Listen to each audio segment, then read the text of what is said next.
New arrival on the workbench, the Army Painter wet palette. Now, I've been thinking about these for a long time, but I've fallen into that kind of trap of thinking, oh, it's just a bit of a novelty gadget to get you to spend your money. And I've always stubbornly stuck to the old-fashioned, let's see, plate palette approach.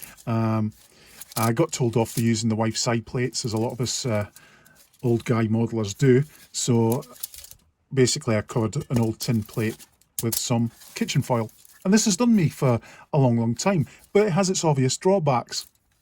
The main one of which is your paint drying out, which, you know, if you're doing a short session of painting, isn't too much of a problem, although these modelling paints do have a habit of drying out very quickly, particularly because you're using very small blobs of them at a time, which can be annoying. What's more annoying is when you're mixing up a colour mix and you want to preserve that particular colour mix across several models. For example, you might be doing a set of soldiers.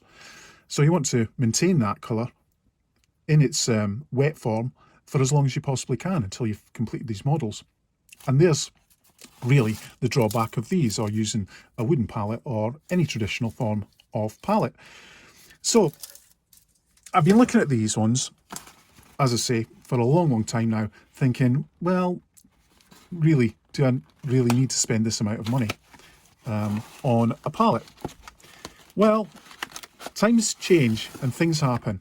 And the main thing that happened with me, of course, was I had a couple of minor strokes, which I know you probably think, oh God, here he goes again on about your strokes. But when you have a hobby, it has so many repercussions, obviously.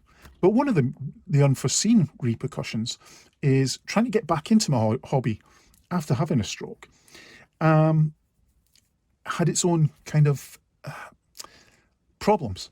And the main one was that I took so long now having to relearn my old painting techniques in particular. Now, I don't have obviously, I was very lucky. I didn't suffer from a really bad stroke. It was several quite small ones. And what it left me with is a kind of weak right hand, but also intermittently, I get these random spasms.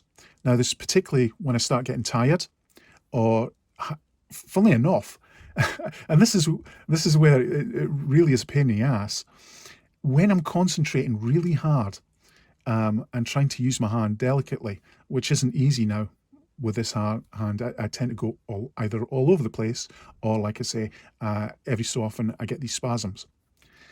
Now, I've kind of like persevered, and I'm trying to get back into my hobby, but I've got used to the fact that everything I do now takes me a very long time. I also have to take quite a lot of breaks, so, which is okay when I'm kind of videoing what I'm doing, because through the magic of editing, when I have one of my little episodes, I can edit that out, go away, recover myself, and then come back to the job later on. And here's the problem. In between times of me doing this, of course, my paint has this annoying habit of drying out on me. So I get back, particularly, as I say, when I mix up a specific colour blend, I come back, paint's dried up. So I have to start all over again. And you know what it's like, you can never get that colour again. I mean, I've got a bit better now. I've started writing down proper recipes of paint mixes on post-it notes, but it's still a bit of a bind. And this is what brings us to a wet palette. I thought, well, if I'm going to have extended sessions or breaks in my session or whatever, having one of these wet palettes seems to make sense, because it means that I can come back to my paints later on after I've had a bit of a break or a rest, and whoops, and my hand's behaving itself again. I can come back and have paint that is still usable, so I don't waste any paint. That's the point. Okay, so This is my first time opening this up, so what we've got here is, I went for, I think there's a couple of versions of this. They've brought out like an extra large size now, but I don't really believe that I need such a huge palette. This particular size looks as if it might actually do me fine. Plus, there's the mobility issue. If I want to go and paint, our local game store has painting sessions, and if I want to go in and join in with them, I don't want really large bits of kit to take with me. So I went for this. This is the kind of like standard size. So you've got the plastic box here, a little paintbrush and tool tray that you get inside, which is quite handy. I think it also, with this on, it also helps to maintain the moisture in the bed tray here. So let's put that to side. And what you've got is, now can I get these right? Right, okay, yeah. You get 2 of these foam moisture pads like that, and then a lot of these little temporary moisture sheets. I think you get about 50 in this set. These are the things that you use as your wet palette. And underneath these, you have one of these. Let's see if I can get it out here. Yeah, I still have to do a bit of editing as I fumble around here. Luckily, I've not got a wobbly hand day today, so that's okay. So, wet sheet in here. This is the foam pad that goes underneath. You get your water bottle. And I'm not exactly sure just how much water you need to spray in these. I've seen some people that says it's better to do this straight from the tap, so it retains the moisture. So I'm just going to have to play it by ear this first time. I'll just kind of drench it really. I think that's probably enough, just so the surface looks moist everywhere. That's about it, I would think. There we go. Let's get rid of that. And then, of course, you get these little moisture pads. As I say, in the set it comes with about 50. You can buy them online, replacement mats. Well, it's mats. It's a very fine sheet, I believe. Yeah, look at that. It almost has the consistency of baking paper, greaseproof paper. It almost feels like that. It's very, very thin though. I don't think there's a right way up. So you just then put your sheet in here like that, so that it kind of, yeah, there you go. So it's got quite damp already. Okay, so here we go. A little bit of experimentation. I've just got a little bit of touching up on this model that I've been working on. It got chipped, so I'm just want to replace that. So a bit of Vallejo game colour here, brass. Give it a bit of a shake. That doesn't do my hand any good.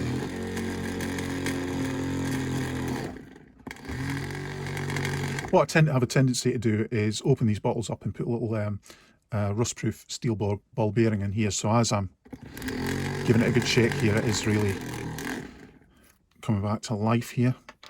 And then, let's have a look. Just stick a little blob of your paint on the mat there. Okay, let's get myself a little brush. There we go. And then on the damp mat, you can, oh yeah, it spreads out quite nicely. That's quite good. So you don't have to go dumping in more water, which I usually have to do. Oh yeah, that's quite nice. Okay, let's have a go here. And it's bound to happen. This is exactly when I'll get like a really wobbly hand now. I can already feel it coming on, which to me almost suggests that some of this is almost psychological, because it's almost like I have a stress reaction to actually painting, because I know I've got this issue with my hand, so I almost make it come on myself. So, and I've noticed over the 2 years since I got my I had my minor strokes, with practice, with a lot of more use, it's actually got a lot better. It used to be really shaky, and these days it's not so shaky. Right, and I'll just cover these slight dinks in my paintwork here with this paint. That's lovely, because it just keeps it, it's really good actually. It kind of moistens the paint down on the mat here without me adding any additional water like I would normally have to do with my old dry palette. So you get a kind of a smoother coat with the paint. That one's quite a dink, so I may end up having to rub that down a bit. We'll have a look. And get rid of these dinks up here. Yeah, that one's going to have to be rubbed down as well, but of course it's one of those things you don't know until you try it. That one's fine. That looks like that's going to cover quite nicely. But yeah, it's really quite impressive. Now the thing I want to do is, as a bit of experimentation, I'm going to leave this in the palette now. Let's just close it up the way it kind of should be, like this. And the trick is that I should be able to go away now, come back later, and hopefully that paint will still be in some sort of dry form. We shall see. Or have I completely wasted my money on another trendy gadget? Who knows? So let's close all this up. Let's get the elastic band back again. There we go. And what I'll leave this, maybe about 7 hours, something like that. Usually if I have a bad episode, I start getting really shaky. What I normally do is have a break, go away, have a cup of tea, and come back in sort of like 3 hours, and I've maybe settled down again. But as an experiment, I'll probably leave this a bit longer. I'll go away for the afternoon, say, and we'll come back and we'll see how this paint is. Okay. Well, that's about 3 hours there. So let's have a look. I was going to sort of leave it for longer, but I think I'll do separate tests to see what it's like over, say, different periods, 3 hours, 7 hours, and also 24 hours or so. Now, before I get to the reveal about how the paint did, I just have to mention that these came with the wet palette set, and it does actually have a nice little quick guide to how to use your wet palette. And it does suggest drenching that foam pad under the tamp so it's pretty well soaked, which I didn't do, so that may have a bearing on what we're about to see next. It also suggests that this should last, with the lid closed, about 48 hours. So I presume after 48 hours it might start drying out, you know, however much you've drenched it. But a good nice little guide here. Anyway, but let's see. So let's have a look and see what we've actually got. Okay, take these off, and oh, well, that still looks, even though I didn't drench that the foam mat under there, that looks still pretty moist. So let's have a look at the paint there. Yeah, you can see that's still very active. Lovely. So that's 3 hours. That's great. For me, that's great because as I suggested, the main reason I'm using this is because when I do have a problem with fatigue or my hand or whatever, and I have to have a break, 3 hours is a decent break for me before coming back and carrying on. And that's lovely. That paint's really still flowing quite nicely. So I guess the next experiment would now shut this back up again and see what this looks like after, say, 7 hours. If I decide to carry on over until the next day, it'd be great if this was something like this, particularly when I'm doing a mix of colours and maybe a lot of figures. I'll probably carry the work over a couple of days. The other thing that I have noticed is it's run a little bit, but it's stayed, the paint that I've put down here has stayed mainly to kind of like one little area. It's as if the paint is not stuck, you know, it's still wet, but it's kept it isolated. And the reason I say this is a good thing is one of the things I've suffered from in the past with using a dry palette like my plate is if you start, say I've got several different colours here, and you start adding water in the normal way with an ordinary palette, that tends to run.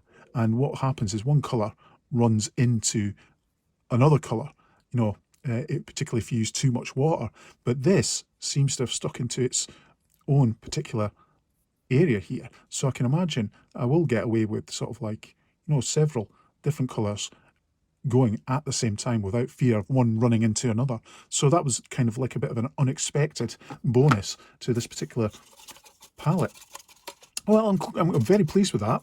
I hope this has been an interesting little video as an introduction to these. There's definitely a load of different makes of these palettes around. I was looking at a couple of different types, but the one that attracted me particularly to the Army Painter, it's the one that seems to turn up in local stores more than any other, which is good, because when it comes to time to replenish these wet palette films that go on the top here, there's a likelihood that you might be able to get these more locally at your games, local game shop. Army Painter is the only brand that I've actually seen in any of the local shops, so that was another reason for me to go for Army Painter, really, just availability more than anything else. Now this cost me £22, and well, particularly for me, that's quite a lot of money. But I'm thinking long term of how much I'm going to save on paints, particularly because these games paints come in these very small bottles. Now you can imagine how much paint that I've wasted in the past because they've dried up on a dry palette, and I've gone through bottles because I've had to keep replenishing the paints, whereas I've started with one small blob. It looks like there's a lot on that palette, but remember, if you go back in my video, that started as one small blob from that particular bottle. So it gives you a hint about how much money you would actually save over time using a wet palette rather than a dry palette. So eventually, and it will be over quite a period of time, but eventually this palette will actually kind of pay for itself. So maybe I haven't wasted my money for a change, which is unusual for me, as I'm a bit of a gadget fiend.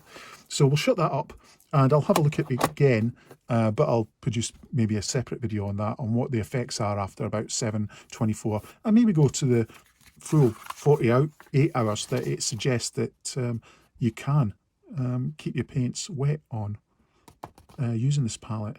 So we'll see, but I'm very pleased. And by the way, it does come with a very nice little booklet on painting tips from Army Painters. Yes, it is a bit of an advert for Army Painter products as well, but there's some nice stuff in there, so I'll read that later. Well, there we go. I've got myself a wet palette for the first time. I can't wait to use it on my Grimdark model figures.